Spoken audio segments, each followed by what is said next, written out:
I knew something was wrong when the coffee tasted like salt. Not just off, salty. Like she'd dipped her finger in the ocean and stirred it herself. I looked across the kitchen island at her. She was on her phone, as usual, thumbs tapping like she was auditioning for a texting championship. Same glazed eyes. Same dry ponytail. Same flannel pajama pants with avocado prints that she wore when she didn't want me to look at her. "You put salt in the coffee?" I asked, trying to keep it casual. She didn't look up. "Didn't touch your coffee. Mine tastes fine. Yours must have." "Then don't drink mine," she snapped, finally meeting my eyes with the enthusiasm of someone staring at DMV paperwork. It was 7:03 a.m. Tuesday. That was the exact moment I decided to check the security camera in the garage. Let me be clear, I'm not some paranoid nutjob. I don't read conspiracy blogs or watch those "she cheated, so I built a robot to expose her" videos. I'm just a guy named Wallace who loves his wife. Loved. Sorry. I installed the camera 8 months ago after my drill set got stolen. Never thought I'd use it for anything other than catching raccoons or Amazon drivers launching packages like footballs. But that morning, the salt in her mug didn't feel like an accident. 2 hours later, while she was out for a walk, her new routine that somehow included hair extensions, perfume, and heels, I loaded up the app on my tablet. Motion trigger from 1:14 a.m. My hand started shaking before I even pressed play. There she was, wearing my hoodie, opening the garage door, waving someone in. Someone with no face. Literally. They kept their hood up the entire time. He, or they, or whoever, stood on my property for exactly 6 minutes, handed her something in a black duffel bag, then pointed at our kitchen window. She didn't flinch. She didn't even pretend to be nervous. She gave him a high five. A literal high five. Then the video ended. At 6:45 that evening, I tried to talk to her. I asked her what she got from the guy. She said it was a return from Facebook Marketplace. When I asked what it was, she said gym stuff. We don't have a gym. We don't even own a yoga mat. I asked why he pointed at the kitchen window. She said, "You watched the footage? You're spying now?" Then she stormed off and locked herself in the bathroom for 2 hours, blasting lo-fi music and eating crackers under the shower head like she was camping. I sat at the dinner table in silence. Again. Alone. Again. With mashed potatoes hardening like cement on the plate across from mine. And then, 2 days later, came the moment. The straw. The twist. The kill shot. It was Friday. I told her I'd booked a weekend at a cabin 2 hours away. The same one she bookmarked 3 years ago when we still pretended to be in love. I even printed the receipt. Held it out like a peace offering. Like a dumb, clumsy olive branch from a man who didn't want to die alone. She looked at the paper. Then back at me. Smirked. And said, "Are you even sure we're still a couple?" That was it. That was all it took. I tossed my ring on the floor. Not the table. Not the counter. The floor. Let it bounce and roll like some forgotten arcade token. "No more," I said. "I'm done." She didn't laugh. She didn't scream. She didn't beg. She froze.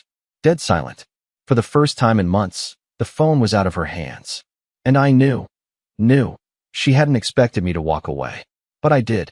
And the moment I shut the front door behind me, her phone lit up. I swear I saw the contact name flash. Just for a second. Jeremy, not work. I didn't go far. Just to my car. Just far enough to keep from screaming. I sat in the driveway for 11 minutes. Yeah, I counted, watching the porch light flicker like it was debating whether to stay on for her or for me. My wedding ring was still in the hallway. My dignity. Somewhere between the crumpled receipt for that cabin and the salt-soaked coffee that started it all. My phone buzzed. One notification. Venmo.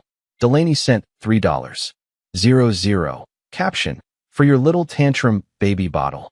That was the moment I stopped hoping she'd explain anything. There it was, mockery in digital form, with a baby bottle emoji just to twist the knife. Now, I'm not a confrontational guy. I wasn't going to storm back inside and yell. But I was going to figure out who Jeremy, not work, was. And I had a pretty good place to start. See, she'd left her iPad on the couch. And unlike her phone, the iPad didn't have Face ID turned on. No password. No thumbprint. Just pure, sweet, open access. I know how that sounds. Like I'm invading privacy. But let me ask you something. If someone locks the doors, lies to your face, makes you drink seawater coffee, and high-fives a faceless man in your garage, is privacy still a currency they get to spend? I opened her Messages app. and it felt like falling into cold water. Jeremy, not work. He still thinks y'all are going to that cabin? Loudly crying face. Delaney. He printed the reservation out like a child. I almost choked pretending to care. Jeremy. Ugh. Don't waste tears on him. You're not the one losing here. Then a photo. One she'd sent him earlier that morning. Her. In our bathroom mirror, wearing the hoodie I thought was mine, the one she'd insisted was too soft to give back. She captioned it. He still thinks I sleep in this because I miss him, LOL. Another message from Jeremy. Can't wait till the house is yours. Then we can burn that hoodie together fire. I couldn't breathe. My mouth went dry. I felt like I was reading about someone else's wife. Someone else's life. But I wasn't. This was mine. This was the woman I'd paid credit card interest for just a surprise with birthday spa trips. The same woman who cried when our rescue dog died and made me think she had a heart. I kept scrolling. And then I saw something worse. A message from Jeremy sent 2 weeks ago, 2:43 a.m. He's too soft to leave. Just keep pushing. He'll eventually snap and make it easier. She replied an hour later. I'm trying. Just hoping he throws in the towel before I have to fake counseling again. Fake counseling. Let me pause for a second. You ever sit in a therapy room, pouring your guts out, talking about how you'll try to be more assertive while your wife nods solemnly and sips cucumber water? Yeah, I did that. 4-7 sessions. Apparently, they were part of her script. And suddenly, everything made sense. Why she always wanted to be the one who picked the therapist. Why she never let me see the email confirmations. Why she once said, let's take a break from this for a bit, the very week I admitted I thought I was the reason she stopped being intimate. I closed the iPad. Hands shaking. Skin flushed. Vision blurred. There was no yelling. No dramatic confrontation. No I caught you scene. Just silence. Just me. Sitting alone in a used Toyota in the driveway of a house I paid 78% of, watching the woman I loved text a man named Not Work. She'd weaponized apathy, and I had no defense. And then I did something I didn't expect. I started the engine. Not to drive away, but to go somewhere specific. To someone specific. Her mom. Yep. Strap in. Because Delaney's mom, Valerie, knew things.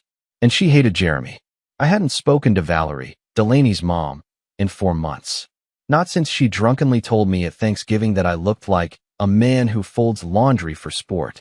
She always had that sharp tongue, the kind that made people wince mid-laugh, but it was wrapped in perfume and pearls and a false sense of charm. Still, something about her always made me feel like she knew her daughter better than I ever would. That night, I pulled up to her house just before 9 p.m. I expected her to slam the door in my face or at least act confused, but instead, she opened the door like she'd been waiting for me. Took you long enough, she muttered, stepping aside without a single question. No hello. No how are you? Just a glass of wine in her hand, and that same icy stare Delaney must have learned in the womb. I walked into the same living room I used to sit in while Valerie grilled me about my 5-year plan. The same couch, where Delaney once fell asleep in my lap after we told her mom we were engaged. It all felt like a museum now, every memory covered in dust and dishonesty. She didn't sit, just walked into the kitchen and said over her shoulder, so what finally broke you? The lies or the laughter? That stopped me cold. What do you mean? Valerie sighed and took a slow sip of her wine. Delaney doesn't lie like normal people. She lies like an artist. The kind of person who'd frame her own cheating as emotional growth. You don't come here unless you've seen something. I pulled out my phone, opened the screenshot, handed it to her silently. She read the message from Jeremy, the one where he said I was too soft to leave. Then she read Delaney's reply, about faking counseling, about hoping I'd snap. Valerie didn't blink, just poured more wine and said, she's worse than her father. And that's when I realized. Valerie wasn't surprised. Not even close. She led me downstairs to the basement. I'd never been down there before. She always kept it locked, always said it was just storage. But that night, she opened the door without hesitation. What I saw made me dizzy. 2 boxes, one labeled Delaney, College, the other labeled Delaney, Do Not Burn. Inside were printed emails, scribbled journals, photos of old boyfriends, and most haunting of all, a stack of old therapy notes. Not mine. Hers. The real ones. From therapists I'd never heard of long before we met. There were entries about manipulation, control, Narcissistic patterns. Even one describing a high school relationship she destroyed, just to see if she could make the boy cry in front of his friends. Valerie pulled out a folded sheet of yellow paper and said, "She wrote this when she was 17. Read it." It said, "He believed me. Of course he did. They always do at first. But the trick is not just making them love you. It's making them hate themselves without ever yelling. That's power." I had to sit down. My knees weren't working. My mouth was dry again, like I'd swallowed chalk. I asked her the only thing I could think of, "Why are you showing me this now?"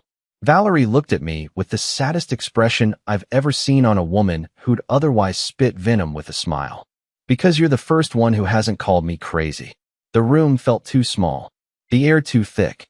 I suddenly felt like I was inside someone else's memory, and I didn't know how to get out. I looked back down at the box labeled "Do Not Burn" and said, "Why that label?" She finished her wine, poured another, looked me dead in the eyes. "Because if I burned it, I'd have nothing left to prove that she was real, that I didn't imagine all of this, that she isn't some perfect, misunderstood woman like she wants everyone to think. And because, deep down, I still want to believe she can be fixed." There it was. Hope. Even in a woman who knew her daughter was dangerous. Even after all that darkness, Valerie still hoped she could be saved.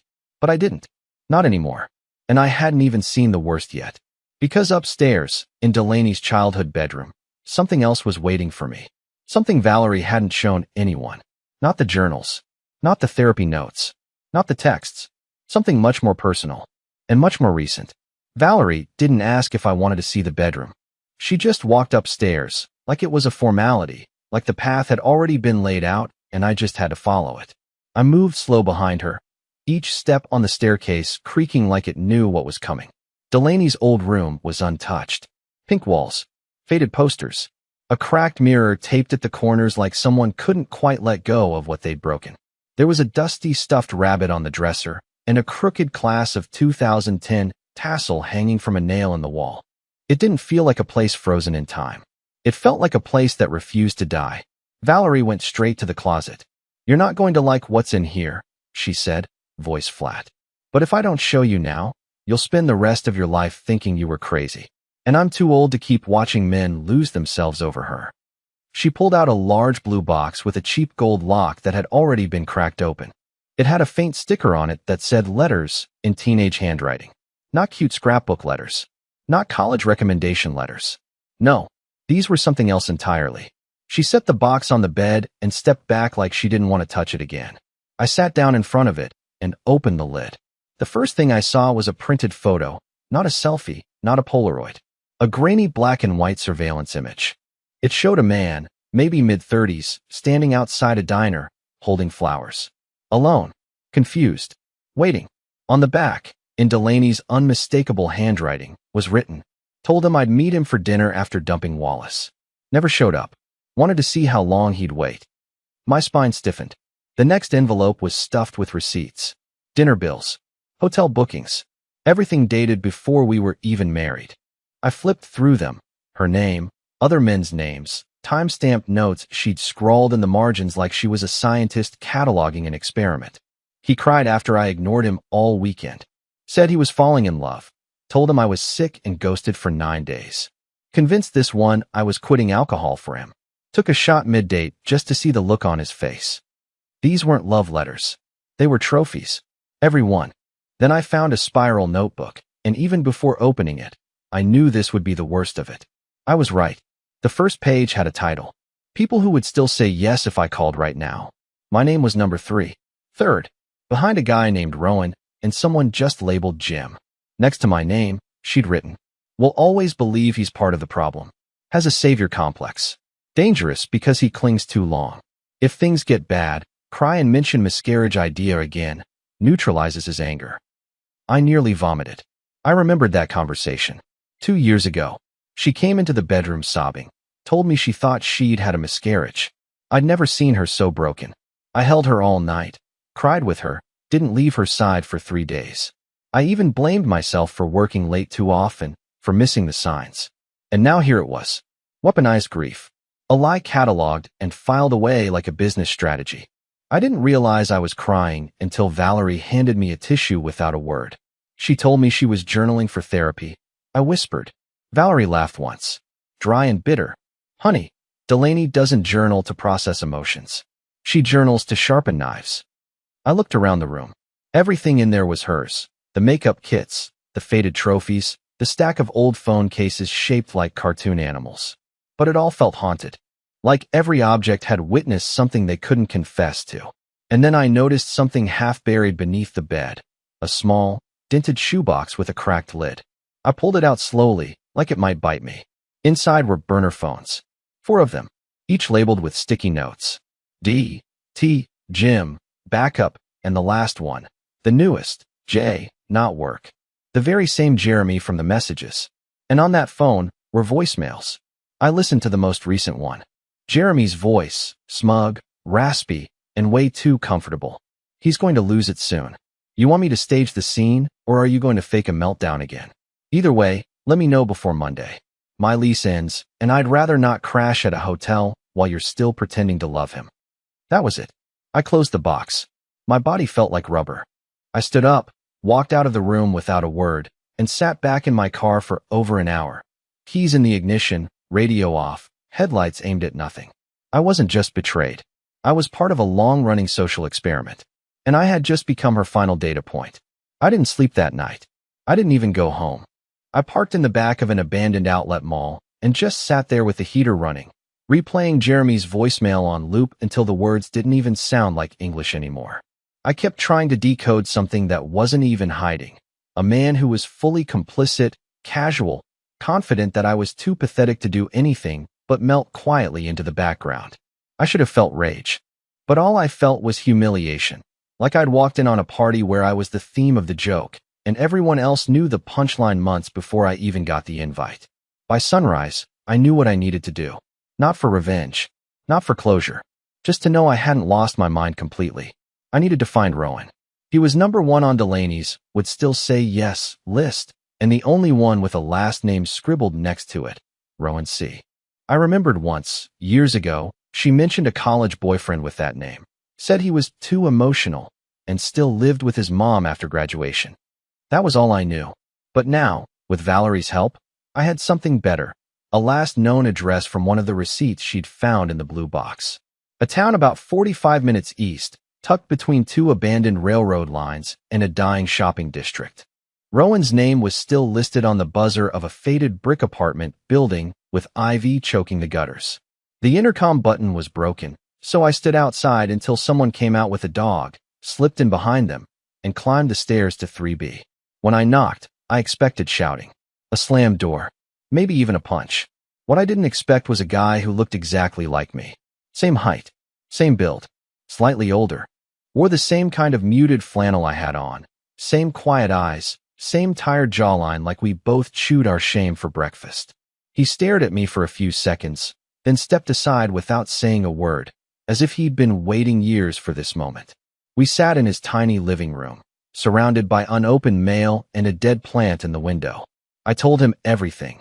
The coffee, the duffel bag in the garage, the burner phones, the notebook with his name in it. He didn't interrupt once. When I finally stopped, he exhaled like he'd just surfaced from underwater. She used to unplug the Wi-Fi when I'd email my mom, he said quietly. Said I was too emotionally enmeshed and needed to grow up. He walked over to a drawer, pulled out a framed photo, and handed it to me. It was him and Delaney at some music festival. She had glitter on her cheeks, hair braided, leaning into him like she belonged there. He looked happy in that picture, almost bright. She told me I was her anchor, he muttered. Then she told her therapist I was dead weight. I asked him why he stayed. He gave me a look I recognized instantly. The look of a man trying not to admit he loved someone who dismantled him. Like saying it aloud would somehow make it true again. She didn't destroy me all at once, he said. She studied me, got me to open up, told me my sensitivity was beautiful. Then, after 6 months, she started making fun of it in public. Called me sweetheart in front of her friends like it was a disease. Started laughing when I flinched at loud arguments. I nodded slowly. I knew every note of that symphony. Then he pulled something from his drawer. A tiny cassette recorder. One of those old-school black plastic ones with the red record button. She left this in my car after our last fight, he said. By accident, I think. There was one recording on it. He pressed play. Delaney's voice crackled through the speakers. If I could bottle their confusion and sell it, I'd be a billionaire. They always get that same look when you start pulling the strings. Half betrayal, half hope. God, it's addictive. I sat there, blinking at the floor. Rowan turned off the recorder. She ever say anything like that to you? He asked. I shook my head. No, but she didn't have to. I think I always knew. We sat in silence for a long while. 2 discarded chapters from the same cruel book. Brothers not by blood, but by devastation. Before I left, he handed me the recorder. You're going to need this, he said. Eventually, she's going to turn it on you. You're going to be the unstable one, the obsessive ex. Have something real when it happens. I didn't say goodbye. I just walked out and drove straight to the bank. Because Rowan was right. Delaney had been preparing the next move. And if I didn't act fast, she'd flip the narrative and erase the truth before I ever had a chance to tell it. By the time I pulled into the driveway, the sun was already bleeding into the trees behind the house, staining the sky in those dusty orange streaks that always made her say things like, "Isn't that just the saddest kind of pretty?" She said that once during a road trip, 3 years ago. It stuck with me. Everything did. That was my problem. But tonight, it felt like a warning. The porch light was off. No car in the garage. No music playing from the kitchen. No click of her heels down the hallway. Silence. Stillness. And for the first time in months, the door was unlocked. That was Delaney's first mistake. I stepped inside cautiously, as if the walls could still hear me. The place smelled like sandalwood and peppermint gum, her scent, and it made me nauseous. I wasn't here to argue or scream or demand anything. I had exactly 40 minutes before she'd return from her fake Pilates class, and I wasn't going to waste a second of it. I went straight to the bedroom closet, knelt behind the boxes of winter coats and old board games, and pulled out the small fireproof safe we'd bought during the pandemic. She told me it was for passports and jewelry. But when I opened it using the birth date she always used for passwords, her ex's birthday, by the way, not mine, I found something I wasn't prepared for. Not burner phones. Not journals. But contracts. Legal ones. The first was a lease application. A new apartment across town. Expensive. Upscale. Already approved. Move-in date. 3 weeks from now. Only her name on the paperwork. Then came a series of notarized forms, statements from a private therapist claiming I was emotionally unstable, avoidant, and potentially harmful to her psychological safety. Dated 2 months ago. Completely fabricated. Signed by someone I'd never met. But the worst document wasn't legal at all. It was a letter. Handwritten. Folded into a plain white envelope. Addressed to my employer. Inside was a typed accusation, riddled with just enough truth to make it believable. Claims that I'd been showing up late. Unstable around female co-workers. Verbally aggressive. And potentially misusing confidential company data. It was a powder keg, ready to be dropped the moment I stopped playing along. I sat there on the floor, letter in one hand, recorder from Rowan in the other, my brain split in two. Half of me wanted to scream. The other half just felt cold. Numb. Hollowed out like a shell of the man who used to write her poems in the margins of recipe books. This wasn't just a breakup plan. It was a full character assassination, crafted with precision, launched in silence, and built on the assumption that I would never see it coming. But now I had the evidence. The voicemail. The documents. The timelines. The patterns. I wasn't crazy. I wasn't paranoid. I wasn't too sensitive. And I wasn't going to let her win. I left the safe untouched, returned everything exactly as I found it. Even refolded the envelope with the fake HR letter and placed it at the same slight angle she'd left it. She was methodical like that. Everything had to look effortless. I didn't take anything with me. Not the documents. Not the lease. Just photos. I snapped everything. Every signature. Every clause. Every timestamp. Then I went to the kitchen, opened her laptop, and disconnected her iCloud backup. Quietly. Quickly. I downloaded everything from her desktop into a flash drive I'd been carrying since college. One she gave me back when she was helping me organize my life. She'd told me I'd lose it within a week. Funny how things work out. I didn't check the contents of the flash drive right away. I didn't need to. I already had what I came for. The rest? That was just insurance. I left the house at exactly 6:47 p.m., 13 minutes before she'd pull into the driveway and rehearse whatever lie she planned to feed me about how her trainer's spiritual stretching method was changing her life. I didn't say goodbye. I didn't write a note. I didn't even leave a sock out of place. Let her wonder. Let her panic. Let her think maybe, just maybe, I was still too soft to do anything. Let her believe I was still the man who apologized when she hurt me. Because tomorrow morning, I'd be filing for a protective order. And the day after that, I'd be sitting down with a lawyer of my own. And the day after that, the first voicemail from Jeremy would be forwarded directly to her mother, along with a message that read, "You wanted witnesses. Now you've got one." I didn't expect to see her so soon after I left. I thought I had at least a few days, maybe a week, before she'd sense the shift, before she'd start to feel the air change and realize I'd stopped orbiting around her gravity. But Delaney's greatest fear wasn't abandonment. It was irrelevance. That's why she showed up unannounced at my sister's birthday dinner 2 nights later, wearing a red coat she hadn't touched in years, the one she used to wear when she wanted to look accidentally irresistible. I could tell she'd put effort into it, more than she had in months. Hair curled, subtle makeup, that same perfume she used on our honeymoon, the one she accidentally left in a hotel room last year. The scent I hadn't smelled since she stopped pretending to be in love with me. She walked in like she belonged there. Like the months of Cold War silence between us didn't exist. Like I hadn't just uncovered a slow-motion character assassination crafted with surgical precision. Everyone else at the table, my sister, her fiancé, a couple of my friends from work, went stiff, unsure whether to hug her or duck for cover. I didn't get up. I didn't flinch. I simply looked at her and said, "You're not on the reservation."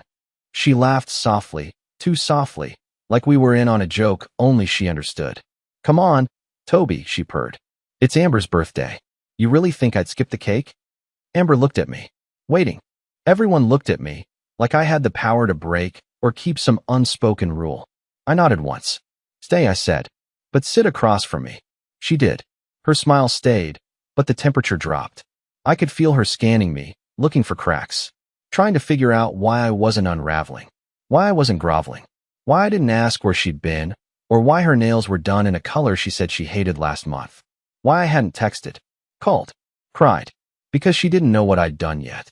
The first course came, some overpriced bruschetta that tasted like soggy cardboard, but no one touched it. The table buzzed with small talk, but it all sounded like static. Delaney tried to re-enter the conversation like a thief returning to a house they once owned. She asked about work, about who was getting married, about a mutual friend's new job. Then she turned to me. "You get my text?" she asked, casual as ever. I took a sip of water. "No. I sent it yesterday." "No, you didn't." Her eye twitched. I smiled. Because I'd disabled her number. Not blocked. Disabled. I'd routed her messages to a third-party app that filtered them, flagged them, and logged them with timestamps, just in case. "You know what?" she said, her voice tightening, but still wearing the mask. "Can we talk? Just you and me. After this?" I nodded. "Sure." She relaxed. Too fast. Too early. I could tell she thought she still had room to maneuver. But she didn't know I'd already emailed the recordings, Jeremy's voicemail, her therapist lies, the forged HR letter, to a lawyer and 2 close friends. I had receipts. Literal ones. And a meeting scheduled Monday with her therapist's licensing board. But I didn't want a scene. I wanted her to see what it felt like to lose ground and not know how or when it happened. So when dessert came, and she leaned forward and said, "I've missed you," I didn't say a word. I just pulled a flash drive from my coat pocket and placed it on the table between us. Her smile twitched. "What's this?" she whispered. "Insurance," I said quietly. "Call it a backup." She picked it up, examined it like it might be fake. But the label, "Not Work, J," told her everything she needed to know. She didn't speak again for the rest of the dinner. She didn't finish her cake. She didn't even look at Amber when she said goodbye. I walked her to the sidewalk afterward. Not because I owed her anything, but because I wanted her to feel the full weight of silence outside the audience. She lit a cigarette with shaking hands. She always lit them too close to her lips, like she was daring the fire to kiss her. "You really want to go nuclear?" she asked. I shrugged. "I don't need to. You already did. I'm just turning the lights on." "I can still fix this," she said, eyes wet now, voice breaking. "You can't fix something you dismantled for sport." She looked at me like I'd slapped her. Maybe I had, not with my hands, but with truth, finally weaponized. Then she tried her last trick. She reached out, to touch my chest, to play the softness card, the familiarity card, the you-know-me card. But I stepped back, and for the first time since I met her, she looked afraid. 2 weeks. That's how long it took for the calls to start. From friends, from coworkers, even from her sister, the one who once told me Delaney just needed someone stable to balance her fire. I guess even fire burns too long when no one's putting it out. The flash drive had done its job. Quietly. Completely. I never uploaded anything publicly. Never shared the audio clips on forums or dragged her name through the internet. I didn't need to. The people who mattered knew. And more importantly, I knew. Her mother called me crying. Left a voicemail I didn't return. Said she was sorry. Said she should have done more. Maybe she should have. Maybe not. But I forgave her anyway. Because what else can you do with a woman who kept the proof in boxes she never burned? The legal stuff moved faster than expected. My attorney said it was like Delaney didn't know how to operate when the game flipped. She missed her first hearing. Filed counterclaims that collapsed under 10 seconds of scrutiny. Tried to stall with emotional distress. Didn't work. I didn't ask for money. Didn't want it. I just wanted out. Out of the mortgage. Out of the house. Out of the psychological maze she'd built inside my head. By the end of the month, I got everything I asked for. Freedom, distance, clarity. And something else I hadn't expected. Stillness. I moved into a tiny apartment above a used bookstore 3 towns over. The landlord's name is Bonnie. She's 74, makes lemon bars every Sunday, and doesn't ask many questions. My neighbors are quiet. I don't hear yelling through the walls anymore. Just creaky stairs and jazz music from the floor below. There's a park across the street with a fountain shaped like a turtle. I sit there most mornings before work with coffee that doesn't taste like salt. Sometimes I bring a notebook, not to write poetry or vent, just to list things I've noticed. Like how the barista at the corner shop says my name with a smile. Like how it's been 31 days since I last checked her social media. Like how peace doesn't always arrive like a sunrise. Sometimes, it slips in like fog through the cracks, quiet and complete. One day, as I was walking back from the bookstore, I saw a couple fighting on the sidewalk. The guy looked tired. She looked furious. I felt my stomach twist, not out of fear, but recognition. I remembered being that man. I remembered that tightness in the chest, that desperate hope that if you said the right sentence, the storm might pass. But I also remembered that storms don't pass. You just learn to stop building your house where it rains every day. Delaney sent one more email. Short. No subject line. I didn't think you'd actually go. You were never supposed to. I didn't respond. What was left to say? I didn't need an apology. She didn't owe me closure. Because I'd built my own. Brick by quiet brick. Day by quiet day. Love doesn't die with betrayal. It just finds new soil. And this time, I'm planting mine in ground that doesn't shift beneath me. So if you're reading this, and you feel like the only thing keeping you inside the house is fear of the unknown, walk out. Don't slam the door. Don't set it on fire. Just leave. Sometimes peace doesn't come with answers. Sometimes peace is just what's waiting for you when you stop begging questions to love you back.